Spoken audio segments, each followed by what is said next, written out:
నమస్కారం దుర్గా కుమార్ గారు. నమస్కారం సుధార్ గారు. చాలా కాలం తర్వాత మన ఇద్దరు కాంబినేషన్లో వీక్షకులు కూడా నమస్కారం. ఇటీవల దివంగత మాజీ ముఖ్యమంత్రి రాజశేఖర్ రెడ్డి గారి జయంతి అయితే జరిగింది. దాన్ని అటు షర్మిల కానివ్వండి, ఇటు జగన్మోహన్ రెడ్డి కానివ్వండి గొప్పగా చెప్పుకునే ప్రయత్నం చేశారు. అయితే జగన్మోహన్ రెడ్డి కనీసం తన పత్రికలో తన తండ్రికి ఒక ఫ్రంట్ పేజీలో ఒక ఆర్టికల్ కూడా వేయలేదు, దీనికి సంబంధించి నివాళులు అర్పిస్తున్నట్టు ఒక కథనం కూడా రాయలేదని చెప్పి ఒక వార్త అయితే వచ్చింది. ఇదే సమయంలో షర్మిల ఇతర పేపర్లకు అయితే ఆర్టికల్ ఇవ్వడం సరే డబ్బులతో ఇచ్చింది అనుకోండి, ఇదైతే జగన్ గారి సొంత పత్రిక. మరి ఏంటంటారు, ఎందుకు రాజశేఖర్ రెడ్డి గారిని పైకి అంత గొప్పగా చెప్పే జగన్మోహన్ రెడ్డి కనీస గౌరవం కూడా ఇవ్వకపోవటం? మనం సుధాకర్ గారు ఇక్కడ కొంచెం మానసిక విశ్లేషణ చేసుకోవాల్సిన అవసరం ఉందండి. ఈ జగన్మోహన్ రెడ్డి గారు, రాజశేఖర రెడ్డి గారు, వీళ్ళిద్దరి మధ్యలో పోలిక చూద్దాం. ఫస్ట్ రాజశేఖర రెడ్డి గారు ఆయన స్వయంగా రాజకీయాల్లో కింద అంటే ఒక కార్యకర్త నుంచి, యూత్ కాంగ్రెస్ కార్యకర్త నుంచి పెరుగుతూ వచ్చిన వ్యక్తి. ఆయన జీవితం మొత్తం రాజకీయాల్లోనే ఉన్నాడు ఆయన. కానీ జగన్మోహన్ రెడ్డి గారు ఒక చిన్న కార్యకర్తగా మొదలవల, ఆయనకి వచ్చి ఒక స్థాయి వచ్చేటప్పటికి రాజశేఖర రెడ్డి గారు కనీసం మంత్రి స్థాయిలో ఉన్నాడు. కాబట్టి ఆ తర్వాత ముఖ్యమంత్రి స్థాయిలో ఉన్నాడు, పిసిసి ప్రెసిడెంట్ చేశాడు ఆయన. ఈయన స్టేట్ టేక్ ఆఫ్ ఎట్లా అంటే ఆయన కింద పునాదుల నుంచి వస్తే ఈయన 5th ఫ్లోర్ 10th ఫ్లోర్ నుంచి జాయిన్ అయ్యాడు పాలిటిక్స్. ఆయన ఆలోచన విధానం ఎప్పుడు కూడా ఆయన కార్పొరేట్ బిజినెస్ దృక్పథం ఉన్న వ్యక్తి అండి జగన్మోహన్ రెడ్డి గారు. రాజశేఖర రెడ్డి గారు ఏదైనా ఒక ఇష్యూని చూస్తే అది ప్రజలకు ఏ విధంగా ఉపయోగపడుతుంది, నేను దాన్ని ఏ విధంగా ఇంప్రూవ్ చేసి ప్రజలకు ఉపయోగపడేటట్టు చేయగలుగుతా అనే ఆలోచన ఆయనకు వస్తుంది. ఈయన ప్రతి అంశంలోనూ మనకి ఏమొస్తుందని చూస్తాడు, ప్రతిదీ లాభం ఏంటని. ఒక సింపుల్ ఎగ్జాంపుల్, ఈ మధ్యకాలంలో ఆయన సీఎంఓలో ఒక రెడ్డి గారు ఉండేవాడు, ధనంజయ రెడ్డి. ఆయన ఒకరోజు నైటు ఒక రివ్యూ మీటింగ్ అయిపోయింది ఒక సబ్జెక్ట్ మీద. సార్ రేపు కూడా ఒక రివ్యూ మీటింగ్ ఉంది సార్ అన్నాడు. అంటే ఏంటి అని ఈయన అడిగాడు. అంటే సార్ హైయర్ ఎడ్యుకేషన్ అన్నాడు. హైయర్ ఎడ్యుకేషన్ ఏమయ్యా ధనంజయ్, హైయర్ ఎడ్యుకేషన్ మనకేమైనా ఓట్లు వస్తాయా అన్నాడు. రావు సార్ అన్నాడు. నోట్లు వస్తాయా అన్నాడు. ఇంకా మిగిలిన అధికారులు కూడా ఉన్నట్టు అది అప్పుడు ఇంకా డిస్పర్స్ అవ్వలే, వాళ్ళు ఫైల్ వేసి సర్దుకుంటున్నారు. ఇక ఆ టైంలో ఆయన అవి రావు సార్ అన్నాడు. మరి ఎట్లాంటప్పుడు ఎందుకయ్యా అన్నాడు. అంటే ఆయన మనస్తత్వం, ఇమ్మీడియట్ రియాక్షన్స్ ఎలా ఉంటాయి మనుషుల ఆలోచన విధానాన్ని. అదే రాజశేఖర రెడ్డి గారు ఏదైనా ఒక స్కీమ్ చూశాడనుకోండి, దాన్ని ఇంకా బెటర్ చేసి ప్రజలకు ఎంతవరకు ఉపయోగపడుతుంది, ఎట్లా ఉపయోగపడుతుంది. ఇప్పుడు ఆయన అంబులెన్స్ స్కీమ్ పెట్టాడు కదండి, ఆరోగ్యశ్రీ, ఇవన్నీ కూడా. నాకు కామన్ ఫ్రెండ్స్ ఉన్నారు అమెరికాలో. ఒక ప్రొఫెసర్ గారు చెప్పాడు, ఆయన ఎప్పుడు అమెరికా వెళ్ళినా ఈ ఆరోగ్యశ్రీ పథకాన్ని ఇక్కడ పెట్టాలనే ఉద్దేశం మీద గంటల తరబడి వాళ్ళని హోటళ్ళకి పిలిచి ఎట్లా చేస్తారు, అక్కడ హెల్త్ ఇన్సూరెన్స్ అనేది చాలా కీలకం. ఆ హెల్త్ ఇన్సూరెన్సే ఇక్కడ ఆరోగ్యశ్రీ అయింది. దీన్ని ఇండియనైజ్ చేసి ఆంధ్రప్రదేశ్లో ఎలా చేస్తే స్కీమ్ వర్క్ అవుతుందని వాళ్ళని పీడించి ఎక్కువసేపు లేట్ నైట్లు కూడా కూర్చోబెట్టేవాడంట. మీరు ఈ డీటెయిల్స్ నాకు చెప్పండి, ఎకనామిక్స్ చెప్పండి, స్కీమ్ ఎలా ఉంటుంది. అట్లా రాజశేఖర రెడ్డి గారు ఏమో ఆ విధంగా ఆలోచిస్తాడు. జగన్మోహన్ రెడ్డి గారు వచ్చేటప్పటికి ఇది ప్రతిదీ కూడా మీరు అడిగారు, జయంతి వీటికి కూడా ఇక్కడెక్కడ అడ్వర్టైజ్మెంట్లు ఇవ్వలేదు, తండ్రిని ప్రొజెక్ట్ చేయలేదని.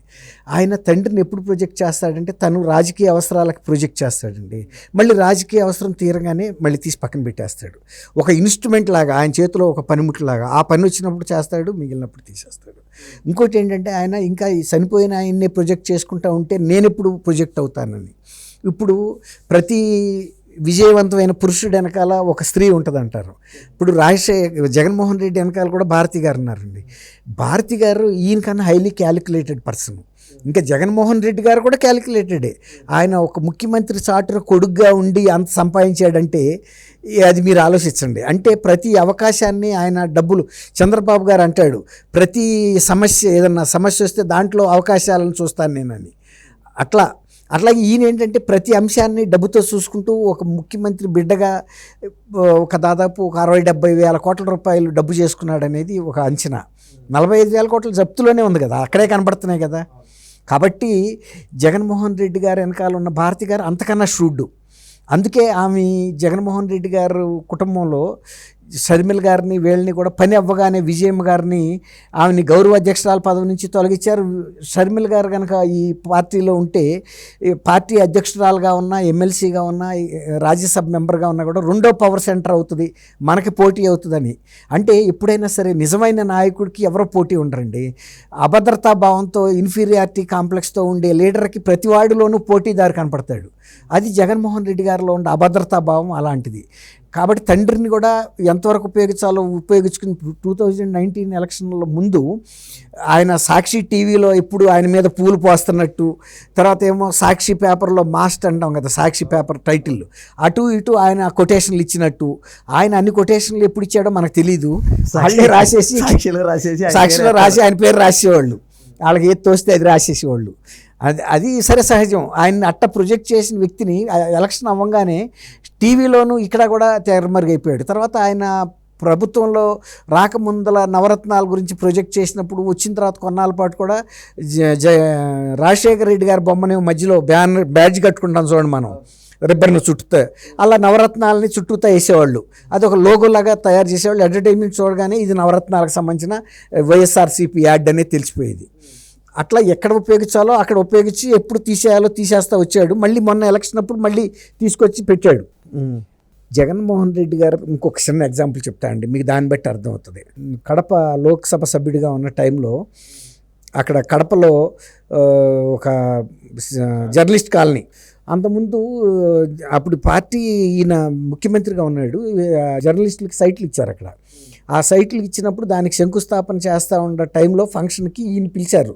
ఈయన లోక్సభ సభ్యుడు కాబట్టి ఒక ముఖ్య అతిథిగా పిలిచి ఎక్కువ మీటింగ్లో ఏం జరిగిందంటే వైఎస్ఆర్ జర్నలిస్ట్ కాలనీ అని పెట్టారు, పేరే పెట్టి వైఎస్ఆర్ గారు మాకు సైట్ ఇచ్చాడు కాబట్టి అని సహజంగా అల్ప సంతోషులు కదా జర్నలిస్టులు చెప్పుకుంటారు, వైఎస్ఆర్ వైఎస్ఆర్ వైఎస్ఆర్ అని. అంతకుముందు ఈయన మీటింగ్కి రాబోయే ముందు ఏం చెప్పాడంటే, వచ్చి కూడా నా తరపున కూడా ఎంపీ నిధుల్లో నుంచి నా 2 కోట్లు మీకు ఇస్తాను, దాన్ని ఇంకా ఇతర వస్తువులు డెవలప్ చేసుకోవడానికి ఉపయోగించుకోమన్నారు. వీళ్ళు సంతోషించారు. సంతోషించి అందరూ మాట్లాడిన తర్వాత ముఖ్య అతిథిగా ఈయన ఆఖరికి మాట్లాడాడు. అయితే మాట్లాడేటప్పుడు వీళ్ళు అది చెబుతానన్నాడు కదా అని చెబుతాడు అనుకున్నారు. చివరి రాక చెప్పాడు, చెప్పలా, దాని గురించి ప్రస్తావించలే, మర్చిపోయాడేమో అనుకున్నారు. తీరా దాన్ని ముగించుకుని దిగబోతా ఉండగా మెట్లు దిగుతుంటే, వేదిక మెట్లు, రామసుబ్బారెడ్డి గారిని అక్కడ కడప జిల్లా జర్నలిస్ట్ సంఘం అధ్యక్షుడు పరిగెత్తుకుంటే, అన్న నువ్వు ఎంపీ నిధుల నుంచి 2 కోట్లు ఇస్తానన్నావు కదా, అది నువ్వు మర్చిపోయావా చెప్పటం అన్నాడు. మర్చిపోవటం కాదు, మీరు అందరూ వైఎస్ఆర్ వైఎస్ఆర్ అంటున్నారు కదా, జగన్మోహన్ రెడ్డి అని ఒక్కసారి మీరు ఎత్తారన్న పేరు, ఇంకా అట్లాంటప్పుడు మీకు ఇవ్వటం ఎందుకు లేని నిధులు, డైరెక్ట్ ముఖం మీదే అనేసేటప్పుడు. ఇప్పుడు ఎవరైనా తండ్రి పేరు చెబితే కూడా కొడుకు ఎంతో సంతోషిస్తాడు, తన పేరు చెప్పిన. అలాగే తండ్రి కూడా తన పేరు కన్నా కొడుకు పేరు ఎక్కువ కనుక వస్తే కూడా సంతోషిస్తారు, ఈర్ష్పడరు.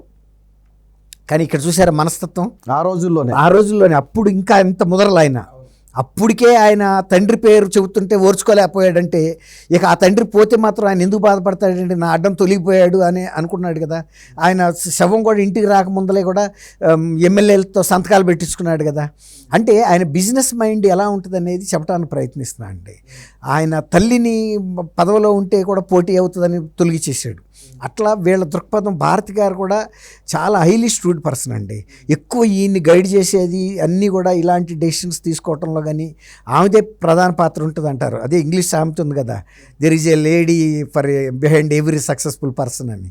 ఇప్పుడు ఈయన వెనకాల కూడా భారతి గారు ఉండబట్టికే ఈ జగన్మోహన్ రెడ్డి గారు ఇలా ప్రవర్తిస్తాడు. అదే రాజశేఖర రెడ్డి గారికి విజయం ఉంది కాబట్టి విజయం గారు ఇంత షూడ్ ఆలోచనలు ఆమెకు ఉండవు. కొంచెం కుడియడంగా ఏదో ఒక ఇల్లాలుగానే బతికిన తప్ప ఇప్పుడు ఆమె ఇట్లాంటి కార్పొరేట్ రాజకీయాలు, బిజినెస్లు ఎలా నడపాలి, లేకపోతే డబ్బులు ఎలా సంపాదించాలి. ఇప్పుడు క్విడ్ ప్రోకో అనేది ఎక్కడో ఫ్రాన్స్లో ఉందంటండి. ప్రభుత్వం కనుక ఒక సహాయం చేస్తే దాన్ని మీకు ఇది చేశాం కాబట్టి మాకు ఇది ఇవ్వమని తీసుకునే టైప్గా. అంతకుముందు జగన్మోహన్ రెడ్డి గారు ఈ స్థాయికి రాకముందు రాజశేఖర రెడ్డి గారు కూడా చాలా మంత్రిగా కూడా చేశాడు.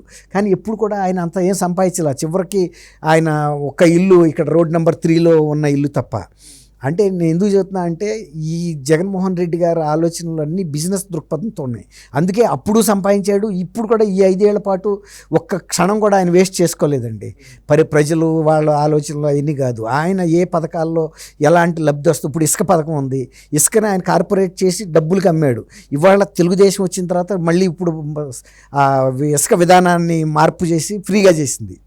ఇప్పుడు ఆయన ఏమన్నా మాట్లాడుతున్నాడు, దాని మీద మాట్లాడాలి కదండి. నువ్వు ప్రతిపక్ష నాయకుడు, మంచి అయితే మంచి అని చెప్పు, చెడైతే అందులో కూడా వీళ్ళు దొబ్బుతున్నారని చెప్పు. అంతకుముందు చెప్పాడు కదా, అప్పుడు ఫ్రీగా ఇచ్చినప్పుడు కూడా 10,000 కోట్లు తెలుగుదేశం చంద్రబాబు దోషేశాడని. ఇప్పుడు ఎంత దోస్తాడో చెప్పు. కాబట్టి ఆయన ఆలోచన విధానం ఎప్పుడు డిఫరెంట్గా ఉంటుంది సార్. అది తండ్రి అయినా, తల్లి అయినా, చెల్లి అయినా, ఆయన ఎప్పుడు కూడా ఆయన వ్యాపార దృక్పథంతోనే ఉంటుందని మనం చెప్పాలి.